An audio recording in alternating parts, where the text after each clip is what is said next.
Thank you, Your Honor. My name is Lori Davis. May it please the court. I represent Officers Kohler and McKelly in the city of Scottsdale in this matter. I'd also like to reserve 5 minutes of my time for rebuttal. Mr. Dominguez reached. Plaintiff admits he reached, and it's on the video. Plaintiff's sudden reach into the dark, cluttered interior of his car away from the officer is what sets this case apart from all others cited by the plaintiff in the court below. No force was used before the reach. The reach precipitated the force. And it was in that tense moment after the seventh command and warning to get out of the car under the totality of the circumstances known to the officer at the time that the reach occurred. Ninth Circuit case from 2009, Ramirez versus City of Buena Park, instructs officers that sudden movements or attempts to reach for an object not immediately identifiable supports the reasonable belief of an officer that the suspect is armed and dangerous. So counsel, the district court said, I think it's ER 15, but page 13 of the district court's order, defendants claim Kohler believed Dominguez posed a threat to officer safety. Defendants, however, failed to point to objective facts in the record that substantiate Kohler's beliefs or concern.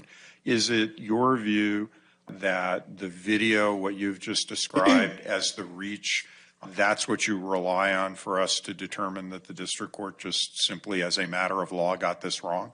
Your Honor, I believe it's the totality of the circumstances. I think you start with the fact that traffic stops are inherently dangerous. We know that 2,000 officers are assaulted and 10 officers are killed each year feloniously with weapons in traffic-related pursuits. And Michigan versus Long, United States Supreme Court opinion affirms that fact, that they're inherently dangerous. And the reason for that is because a weapon can be hidden in a car in the tight compartments under the seat, in between the seats at any point. In this particular circumstance, the tensions had risen, and that's very clear from the video, to the point where Mr. Dominguez said, you'd better lose your attitude.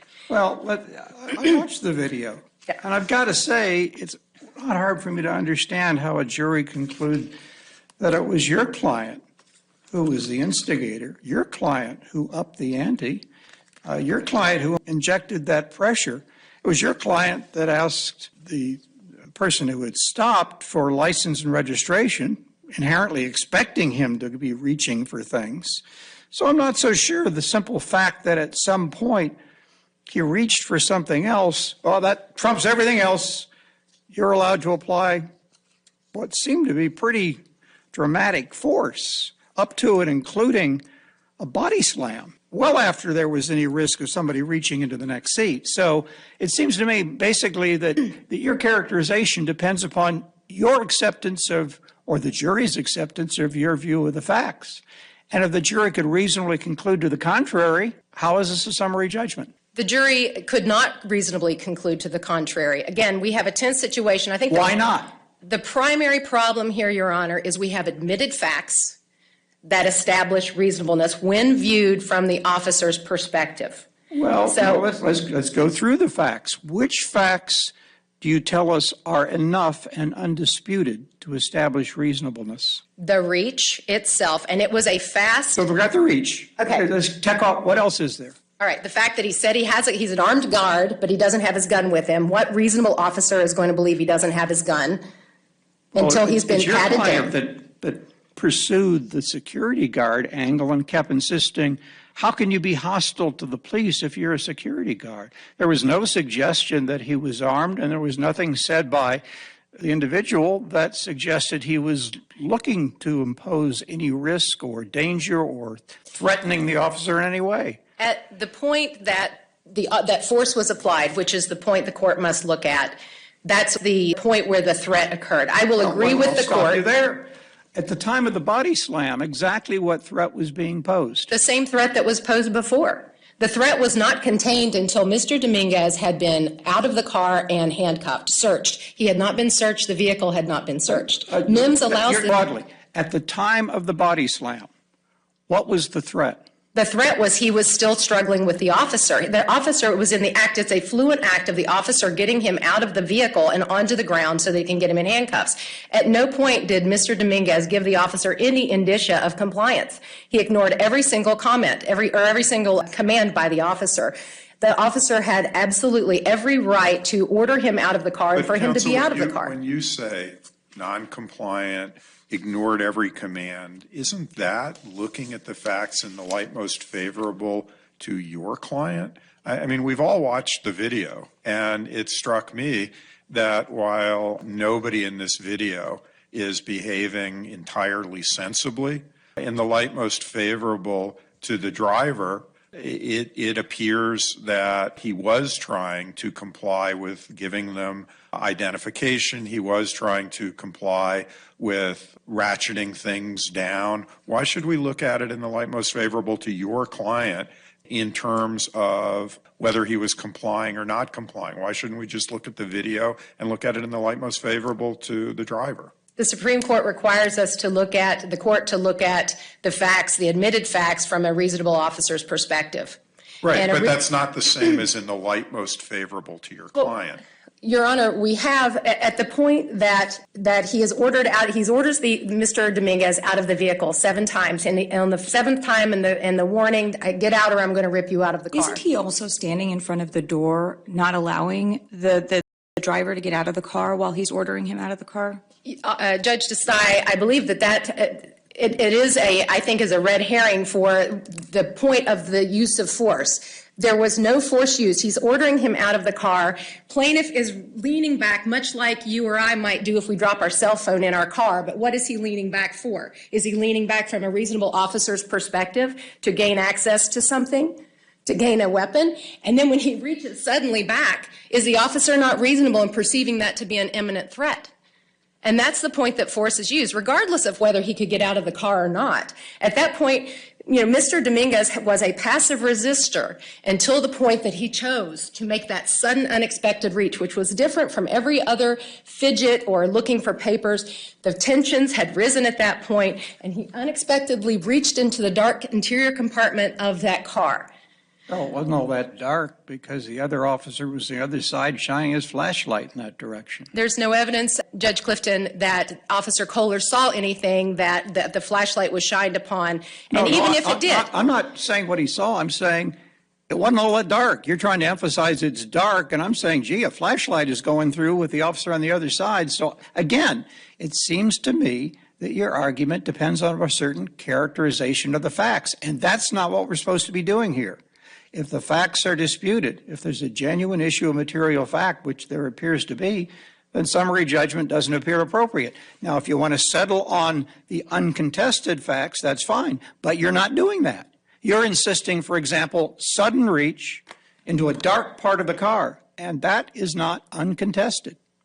So tell me, based on uncontested facts, I accept the law that says we look from the perspective of the officer, but I also accept the law that says contested facts, we look from the non-movement's perspective. In this case, that's the plaintiff. So you've got to get us to facts that are not contested, that establish the basis for qualified immunity. And all of your arguments so far seem to me to wander into the territory that requires us to accept facts that are not uncontested. Mr. Dominguez reached into the car. We do not know from the officer's perspective, where was he reaching? Was he reaching under the seat, between the seats? If it was daylight, I mean, it makes it worse that it was dark and that the flashlight might intermittently be showing things. But the court has clearly recognized that weapons can be hidden anywhere, and this car was clearly cluttered. In addition, we have admitted facts. We have the reach. We have the active resistance that Matos defines, the clutching of the wheel, the bracing inside the car, and you see the ignored commands on the video. You see the continued resistance as he gets out of the car. And I will respectfully disagree with the district court that the video doesn't contradict Mr. Dominguez's story. It clearly does. And I'll refer the court to Officer McKelly's on-body camera video. We've all watched the video. Mm-hmm. You can take that as a given. I got to say, the impression I came out of it, and we haven't conversed among ourselves, but the impression I came out didn't really corroborate the officer's description. And so a jury looking at that might reach the same kind of conclusion I reached, which is, the officer was the one that was instigating this problem. He didn't really seem threatened The officer did not ask Mr. Dominguez to reach. The officer reacted to the reach. The officer asked for his license and registration. He was expressing his suspicion with the story that's being given by Mr. Dominguez.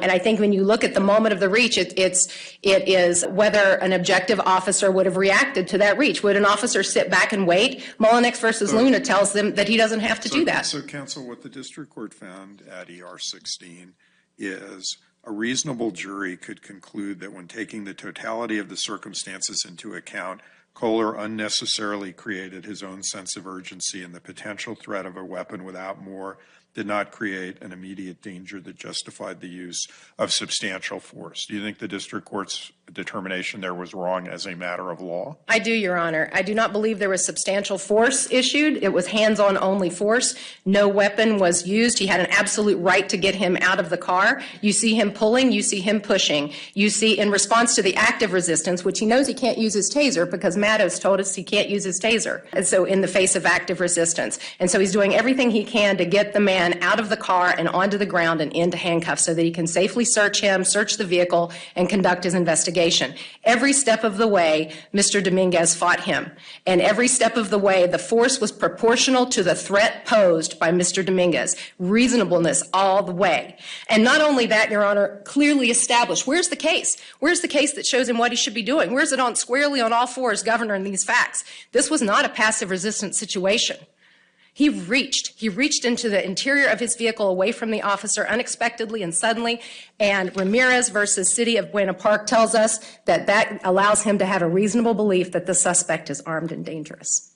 Did you want to reserve the rest of your time? I would like that, Your Honor. Thank you. Good morning, and may it please the court. Jesse Showalter on behalf of plaintiff appellee Andres Dominguez. I've known Ms. Davis for a long time. I really respect her, and I feel like she's given me insight into what her jury arguments in this, her closing arguments in this case will be. Let's look at the reach. Yeah. That's what she started with. That's the piece that does seem to be uncontested. Why couldn't the officer have reasonably perceived the situation at the time that your client reached to the other side of the car where Officer Kohler, I guess, could not see, and then resisted removing himself or didn't get out of the vehicle himself, but braced himself in such a way as to make it difficult to extract him from the vehicle? Why isn't that a sufficient basis for the officer to respond with the force that he used? Well, I think, I know this court is very familiar with the video and what it shows before the reach that Ms. Davis is focused on. And when I say video, I should say multiple videos, is that because both Kohler and McKelly show not just one reach, but multiple reaches. Throughout the time that Andy and Officer Kohler are having this conversation, you can see Andy reaching all over the interior of the vehicle. You can see him reaching into the glove box. There's a point on McKelly's video where you see that, in fact, Andy's reaching into his back pocket. This is all before the reach in question. But Officer Kohler can't see from the perspective of Officer McKelly. And that's why I'm focused on Officer Kohler, because he's the one that applied the force. And you're right. I mean, your client does reach, license, registration, and so forth. But as I'm trying to watch this, and because of the emphasis, I watched it several times, I'm trying to ask myself, well, what could Kohler have perceived? And he's not quite at the same place as the cameras, so you got to project a little bit. What could Officer Kohler have perceived when your client reached, which in your brief you describe as reaching, I think, for his phone, intending to record, but Kohler, of course, doesn't know what he's reaching for and doesn't know the intent is to record. So why couldn't the officer have been sufficiently concerned at that point to have applied the force to try to extract your client from the car, to which your client offered resistance? Well, and my answer is to why a reasonable officer would not have perceived this reach as posing a threat is that there had already been multiple reaches. And a reasonable officer in a traffic stop situation knows reasonably that every single traffic stop situation is going to require him to ask the occupant of the car to reach for something. Okay, so let's take that. What case is there that is not at a high level of generality, which puts the officer on notice that if there have been previous reaches, that basically he has to disregard any potential danger from a similar kind of reach? What is there that says initial reaches are different than a case with like one reach and the reaction is based on that one reach, other than at a high level of generality? If qualified immunity requires that level of granularity and particularity, I think the court knows I don't have a case that says what you're saying. But your argument is this isn't the one reach case where you're saying, it sounds like you're saying, oh, just one sudden reach, that's a different circumstance. And in that case, the officer can pull him out of the car, but with multiple reaches cannot. And isn't that the kind of situation where this Supreme Court has repeatedly told our court, you need something not at that, you need something more on point than you can't use unreasonable, unnecessary force? No, because that's not what my argument is with respect to the reaches. My argument with respect to the reaches is that the jury can look at this video and say, Officer Kohler watched Andy reach multiple times and didn't perceive any danger from it. And a reasonable officer in this context would not have perceived any danger from it. And had Officer Kohler perceived a danger, had he actually been concerned that there was a weapon in the car, or had a reasonable officer been concerned that there was a weapon in the car, one of the instructions he would have given to the car occupant is, you know what, because we talked about a gun, I need you to keep your hands where I can see them. I need you to not make any sudden reaches, and I'm going to ask you to get out of the car, or anything along those lines. And is there any case from the Supreme Court or our court at other than a high level of generality where that kind of detailed instruction is given to put the officer on notice that not saying those types of things is going to subject the officer to liability? I don't think that's what qualified immunity requires, is that level of particularity. And the Supreme Court has repeatedly said that. And I think the cases I would point to are Hope v. Pelser, Taylor v. Riojas, and also, there's a Brousseau v. Haugen, in which the Supreme Court was not kind to the Ninth Circuit, but the Supreme Court noted that there are many cases in which Graham v. Connor put officers on notice of what the law is. And I understand that there are a set of cases in which there's more going on than what's going on here. The context of this case that puts it outside of all the cases that the city relies on starts at the beginning. And that is, Andy brought his car to a stop. He placed his car in park. He rolled down the window. He is submitting to police authority. And all the cases they cite are cases where that did not happen. And so, I think we have to look at it in that context. And in that context, there is a robust set of cases that put the officers on notice that using significant force against somebody who is complying violates the United States Constitution. Would it have made a difference, in your view, to the qualified immunity analysis if instead of your client saying, but I don't have a gun with me even though I own one, your client had said nothing about the gun? Would that have made a difference to the qualified immunity analysis if he just hadn't said anything about whether he was carrying his weapon with him? Well, so when you say the qualified immunity analysis, do you mean, does that change the analysis with respect to the first prong, which is whether there's a constitutional violation? Either prong. Because I think on the first, I'm not certain how it shakes out. If he had been difficult, I think if that were the case, then it becomes murkier. But here, you have no objective basis for Officer Kohler to believe that there is any weapon in the car. You have no objective basis for Officer Kohler to believe that Andy poses any kind of a threat, other than these weird statements. Officer Kohler imagines, it seems, that Andy is somehow anti-government or anti-cop, and there's no basis for that. And throughout the pleadings, that's the argument they make, is that he was anti-government. It seems to be made up. And the same with the gun.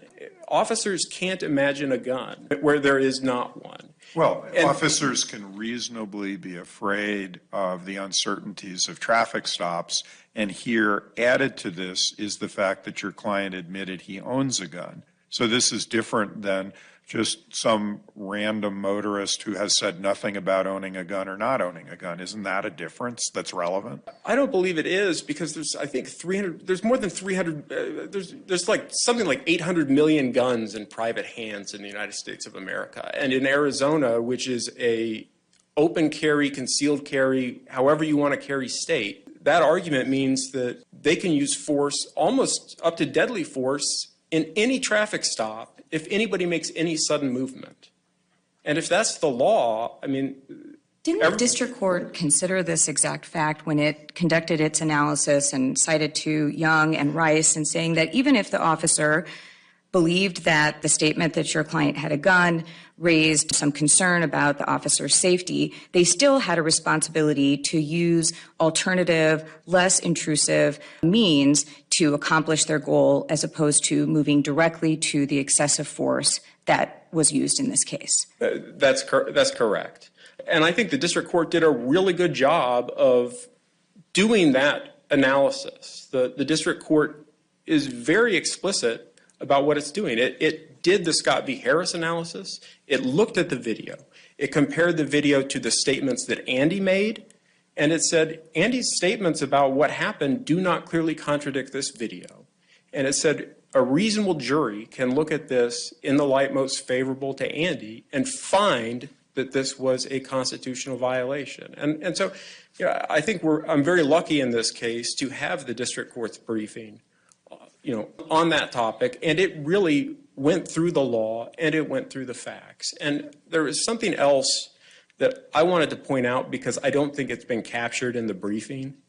I wish the district court would have gone a little bit farther with this, because I think there's a really important point, which is the point at which Officer Kohler instructs Andy to get out of the car and then steps into the door frame. Because at that point, I want to know what exactly Andy could have done that Officer Kohler would not have claimed justified force. If Andy had moved toward him in compliance with his purported command, and I don't think it's a command at all, but if Andy had moved toward him, Andy would be accused of reaching, lunging, right? If Andy moves away from him, which is what happened, and by the way, Andy has his hands in the air in response to that, again, clearly submitting to authority.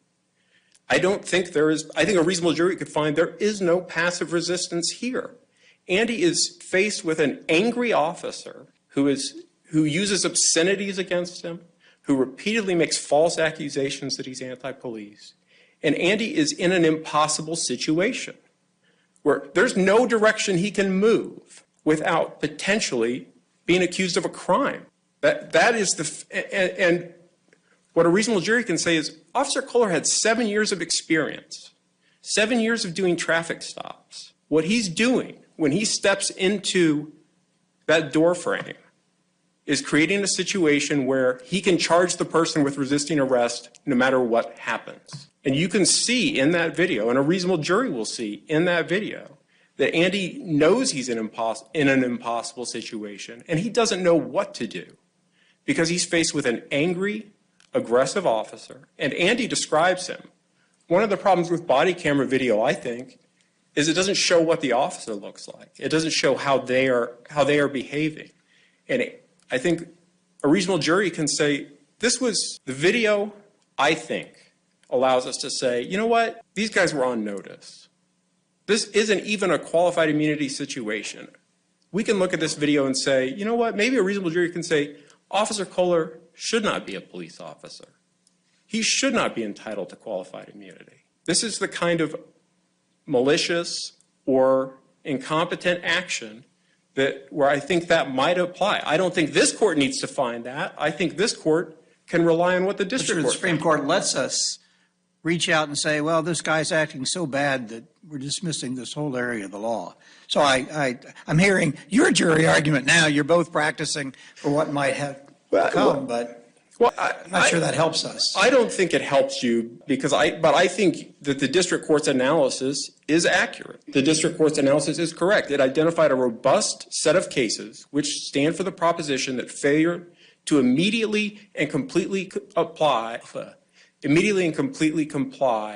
with a purported police command, it does not justify significant force. And the significance of the force here is body slammed onto concrete. Andy is very lucky, Officer Kohler is very lucky that his injuries are only what they are. That could have been deadly force. That could have been a spinal injury. It was a significant degree of force that's shown in that video. I'm getting a little off the track there, but the authority really is robust. And I think what this court can rely on is that it has a history in cases in all different contexts. There's Coles v. Eagle, and there is Rice v. Morehouse, which was a 2011 occurrence, that both apply to this situation. But outside of that context, the Ninth Circuit has repeatedly asserted this principle, that you cannot use significant force against people who are at most passively resisting. I'm almost out of time, and what I will submit to the court is that looking at this from the perspective of how a reasonable jury could, they could find that Andy was not resisting at all. Kohler violently and aggressively placed him in an impossible situation, and he did what any citizen would. He put his hands in the air and tried to avoid being hurt. Thank you. Your Honors, there were a lot of questions about the other times that Mr. Dominguez was reaching around in the car. Reaching and fiddling and looking for things is a whole scale different from this. Whole scale difference. Where's the case? Where's the case that says that Officer Kohler cannot step in that door frame? Where's the case that says... Well, if he steps in the door frame, how is not getting out of the car resisting? It's passive. It's a physical question, Passive. not a legal question. It's passive resistance. Mr. Dominguez... Stop.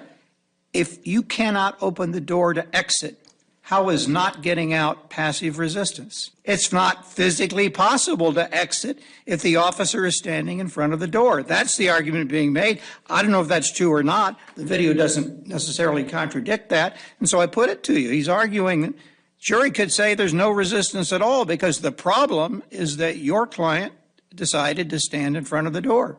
Where's the case that says where the officer can stand? No. It's not a case. It's a fact. Well, Your Honor... Your premise is that Dominguez is resisting. The resisting is because he's not getting out of the car.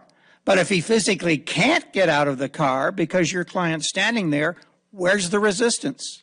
I think if there's no resistance, there are lots of cases saying that application of this force is not eligible for qualified immunity. the video clearly shows, Your Honor, that Officer Kohler, when they're having the conversation, Mr. Dominguez says, "You better lose your attitude." Officer Kohler opens the door and says, "I need you to step out of the car." And why does he say that? I mean, if you want to go to the attitude, it's because your client has been dumping on him from the get-go.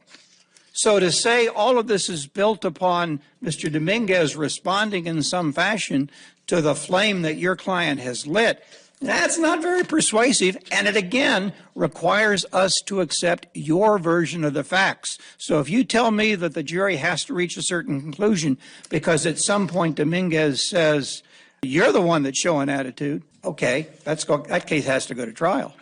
What this court must look at is the moment immediately prior to the use of force. Graham says reasonableness at the moment. At the moment the force was used, would an objective officer have responded with force?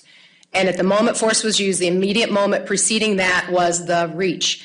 After that, it was active resistance. Look at the district court on that, trying to detail the facts, recognizing what both sides say. According to the district court's decision at ER 8, Dominguez puts his hands in the air, holding his license and insurance in hand, and told Kohler, "Do not touch me." Kohler then moved closer and told Dominguez, "Get out of the car or I'm going to rip you out of the car." At the same time, Dominguez repeated, "Do not touch me," and reached for the phone on the passenger seat. Now, if you take that, and your client is saying, "Or I'm going to rip you out of the car," that seems to precede, or at least at the same time, that the reach that you're so much depending upon occurs. But Dominguez's reach comes after, it appears, or could come after, according to what the jury might find, after your client says, "Or I'm going to rip you out of the car." Now, who exactly has initiated that problem? Who has injected force into this? The officer has a right and a duty to exercise unquestioned command of the Stop. situation. Because before he says that, that's before the reach. If you're depending upon the reach to justify the use of force, your client says, or I'm going to rip you out of the car before that reach takes place. So, But there's no force used. Ultimately, there's no force used until the reach happens. All right. Thank you, Counselor. The case Thank you, just Judge. argued will be submitted.